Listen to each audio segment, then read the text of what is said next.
ಜನನಾಯಕನ್ cinema OTTಗೆ release ಯಾವಾಗ? ಎಲ್ಲರಿಗೂ ಗಿರ್ಮಿ Kannada TV YouTube ಚಾನಲ್ಗೆ ಸ್ವಾಗತ ಸುಸ್ವಾಗತ ಅಂತ ಹೇಳ್ತಾ ಶುರು ಮಾಡೋಕ್ಕಿಂತ ಮೊದಲು ಯಾರೆಲ್ಲ ನಮ್ಮ ಯೂಟ್ಯೂಬ್ ಚಾನಲ್ ಮೊದಲು ನೋಡ್ತಿದ್ರಿ ಅವರೆಲ್ಲ ಸಬ್ಸ್ಕ್ರೈಬ್ ಮಾಡ್ಕೊಳ್ಳಿ ಮತ್ತು ಪಕ್ಕದಲ್ಲಿರೋ ಬೆಲ್ಲೈಕನ್ ಪ್ರೆಸ್ ಮಾಡಿ. ತಮಿಳು ಚಿತ್ರರಂಗ ನಟ CM ದಳಪತಿ ವಿಜಯ್ ಅಭಿನಯದ ಜನನಾಯಕನ್ ಕೊನೆಯ ಸಿನಿಮಾ ಆಗಿರುವ ಈ OTT ಪ್ಲಾಟ್ಫಾರ್ಮ್ಗೆ ಬರಲು ಸಂಪೂರ್ಣ ಸಜ್ಜಾಗಿದೆ. ಚಿತ್ರಮಂದಿರಗಳಲ್ಲಿ ಯಶಸ್ವಿ ಪ್ರದರ್ಶನ ಕಂಡ ನಂತರ ಈ ಸಿನಿಮಾ ಡಿಜಿಟಲ್ ವೇದಿಕೆಗೆ ಹೆಜ್ಜೆ ಇಟ್ಟಿದೆ ಅಂತಲೇ ಹೇಳ್ಬೋದು. ವಿಜಯ್ ಅವರ ರಾಜಕೀಯ ಪ್ರವೇಶದ ಮುನ್ನ ಮೂಡಿಬಂದ ಕೊನೆಯ ಚಿತ್ರ ಇದಾಗಿದೆ. ಈ ಹಿನ್ನೆಲೆ ಕೋಟ್ಯಾಂತರ ಅಭಿಮಾನಿಗಳು OTT ಬಿಡುಗಡೆಗಾಗಿ ಕಾಯುತ್ತಿದ್ದಾರೆ ಅಂತಲೇ ಹೇಳ್ಬೋದು.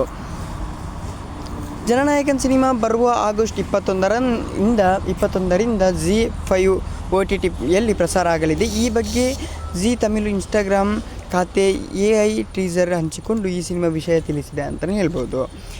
ವಿನೋದ್ ನಿರ್ದೇಶನ AI ಚಿತ್ರ. ಪೂಜಾ ಹೆಗ್ಡೆ, ಬಾಬಿ ಡಿಯೋಲ್ ಮತ್ತು ಮಮಿತಾ ಬೈಜು ಮುಖ್ಯ ಭೂಮಿಯಲ್ಲಿದ್ದಾರೆ. ಗೌತಮ್ ವಾಸುದೇವ್ ಮೆನನ್, ಪ್ರಕಾಶ್ ರಾಜ್ ಹಾಗೂ ನರೇನ್ ಕೂಡ ಪ್ರಮುಖ ಪಾತ್ರದಲ್ಲಿ ಕಾಣಿಸಿಕೊಂಡಿದ್ದಾರೆ ಅಂತಲೇ ಹೇಳ್ಬೋದು. ಚಿತ್ರಮಂದಿರಗಳಲ್ಲಿ ಬಿಡುಗಡೆಯಾದ 1 ತಿಂಗಳ ಒಳಗಾಗಿ ಈ ಸಿನಿಮಾ OTT ಆಗಮಿಸುತ್ತಿದ್ದು, ಜನವರಿ 9ಕ್ಕೆ ತೆರೆಗೆ ಬರಬೇಕಾಗಿದ್ದ ಈ ಚಿತ್ರ ಸೆನ್ಸಾರ್ ಮಂಡಳಿ ಕಾರಣದಿಂದ ತಡವಾಗಿದೆ ಅಂತಲೇ ಹೇಳ್ಬೋದು.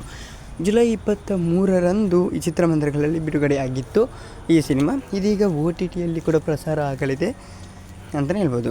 OTTಯಲ್ಲಿ ಅದೇ ಆಗಸ್ಟ್ 21ರಂದು ZEE5ನಲ್ಲಿ ಸ್ಟ್ರೀಮಿಂಗ್ ಆಗಲಿದೆ. ಖುಷಿಯ ವಿಷಯ ಆಗಸ್ಟ್ 21ರಿಂದ. ಓಕೆ ಗೈಸ್, ಮುಂದೆ ಸಿಗೋಣ. ಅಲ್ಲಿರೋ ಲೈಕ್, ಶೇರ್, ಸಬ್ಸ್ಕ್ರೈಬ್ ಅಂತ ಲವ್ ಯು ಸೊ ಮಚ್.